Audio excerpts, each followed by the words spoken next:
A continuación le doy la palabra al doctor Álvaro Pardo. El doctor Pardo es economista del externado, es especialista en derecho minero energético, es director de Colombia.medio y yo diría que es de las personas que más sabe de asuntos mineros en Colombia y además con una posición valerosa y patriótica frente a este tema. Doctor Pardo, tiene usted la palabra. Doctor Robledo, mil gracias por sus palabras, buenas tardes a todos, muchas gracias por la oportunidad de dirigirme brevemente sobre este tema. Creo que son sobradas las razones por las cuales buena parte de los colombianos no estamos de acuerdo en que Pacífico Rubiales continúe operando este campo. Creo que en buena hora Ecopetrol tomó la decisión luego de varios meses de análisis. Eso no fue una decisión de última hora del doctor Javier Gutiérrez, sino Ecopetrol venía analizando las condiciones geológicas, técnicas, infraestructura, etcétera, y sobre esa base Ecopetrol decide no revertir el contrato y tomarlo a partir de la finalización del mismo con Pacífico Rubiales. Yo esperaría que esos mismos análisis que tiene Ecopetrol lo llevara a pensar que también Ecopetrol puede hacerse cargo de la operación y no necesite contratar a una empresa tercera para que extraiga el crudo de Caño Limón, de Rubiales, perdón. Decía, existen sobradas razones para pensar que Rubiales no puede continuar allí, no solamente por lo que es la empresa misma, una empresa de capital canadiense, todos sabemos, en minería especialmente, hace mucha presencia empresas canadienses, que son empresas que no tienen mucha experiencia en el sector en el que trabajan, tienen los recursos, la mayoría son empresas especuladoras que se nutren con fondos en Canadá, en la Bolsa de Toronto, y que llegan a ver qué encuentran en América Latina para explorar campos, pero normalmente esas compañías les ha ido un poco regular porque no tienen toda la experiencia ni toda la solidez para hacerse cargo de estos campos. A Pacific le ha ido muy mal en los últimos tiempos, no solamente no aparece en el ranking de las grandes empresas, sino que además ya desapareció en Colombia como un marcador de la Bolsa de Valores. El año pasado le fue muy mal en sus asociaciones en Perú. Tengo aquí el balance de la empresa Alfa con la cual se asoció para ingresar a México y dice la misma empresa Alfa de México que el año pasado tuvo 450 millones de dólares en pérdidas como consecuencia de la pérdida de evaluación de las acciones de Pacífico Rubiales. Es decir, la caída de Pacífico Rubiales está llevando a que otras empresas peruanas o mexicanas también estén cayendo, de manera que uno no podría confiar la sostenibilidad energética del país en empresas especuladoras y empresas que no tienen hoy capacidad económica para hacer frente a estos proyectos. Pero yo quiero rápidamente ir un poquito más allá y es el tema de la implicación que esta decisión tiene en la situación macroeconómica del país y la situación de Ecopetrol. Con la caída de los precios de petróleo y carbón se desnudó completamente el modelo de reprimarización de la economía.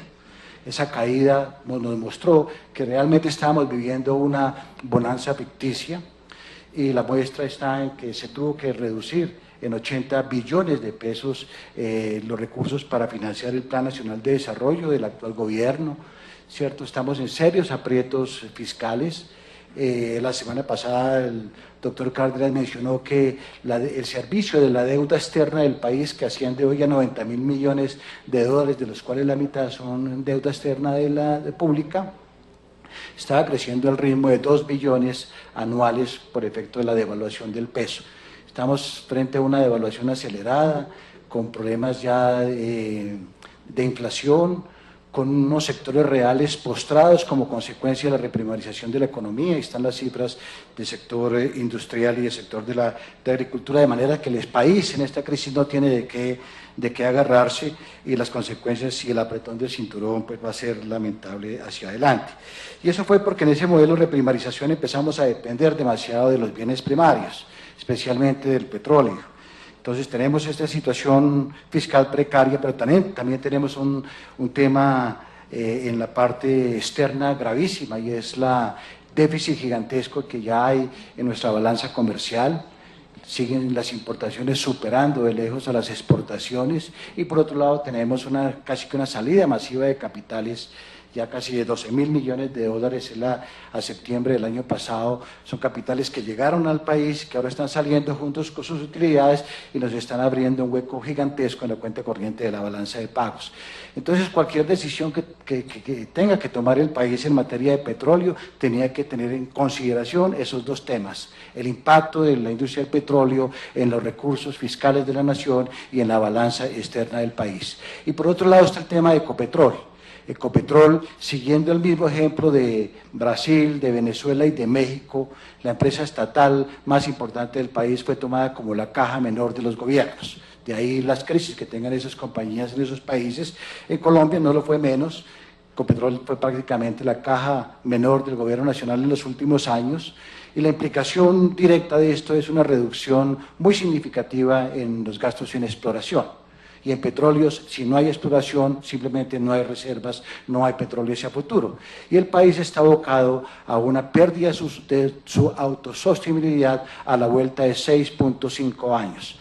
Es decir, el crudo que hoy tenemos en reservas, 2.400 millones de barriles, al actual ritmo de crecimiento, implicaría que en 6.5 años nos vamos a comer estas reservas. Y si no encontramos más, y si no hay inversión en exploración, simplemente el gobierno se va, o el país se va a ver sumergido en una crisis cambiaria a la vuelta de 6 años.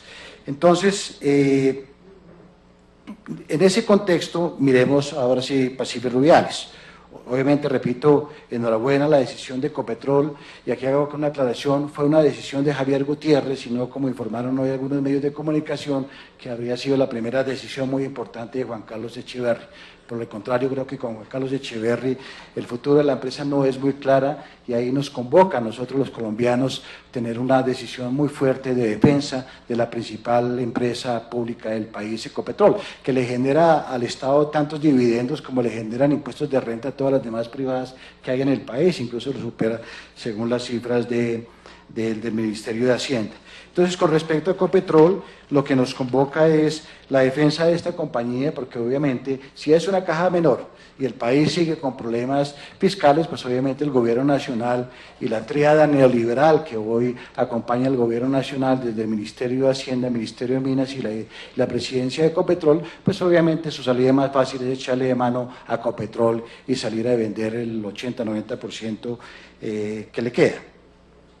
En segundo lugar, pues exigir que Ecopetrol tenga por lo menos sus recursos para exploración. Repito, si no hay exploración, no hay reservas; si no hay reservas, vamos a perder la autosostenibilidad a la vuelta de 6 años. En tercer lugar, está el tema de una agenda más amplia para Ecopetrol. Yo creo que ya tomada la decisión sobre Pacífico Rubiales, los colombianos tenemos que mirar a Ecopetrol un poco más allá. Las verdaderas reservas de petróleo de este país están en los campos maduros. Y yo creo que ahí es donde Ecopetrol tendría que enfocarse inmediatamente, tome la operación de Pacífico Rubiales, empezar a trabajar en campos maduros, que ahí quedan reservas importantes para la nación, con el objeto de postergar un poco más la pérdida de la sostenibilidad energética del país. Y por último, pues quisiera hablar un poco sobre Pacífico Rubiales. Simplemente concluir que esta compañía no es garantía para los colombianos, muchísimo menos garantía de la sostenibilidad energética. Sus problemas en Colombia y en otros países lo dejan ver.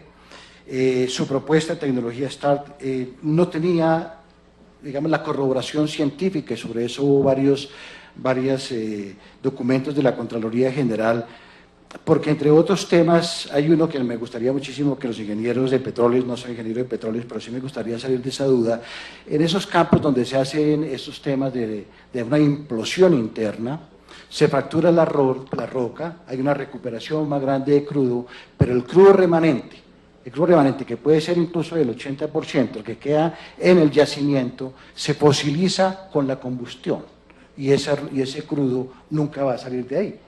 Casi se vuelve un carbón a 2, 3 kilómetros del subsuelo. Entonces estaríamos que ante una tecnología de estas, en un detrimento patrimonial gigantesco de un país necesitado de recursos. Así que muchas gracias a los señores de Pacífico Rubiales. Se encontraron en el país un botín, pero como dice un amigo mío, los piratas también naufragan. Muchas gracias. Muchas gracias, doctor Álvaro Pardo. Muchas gracias.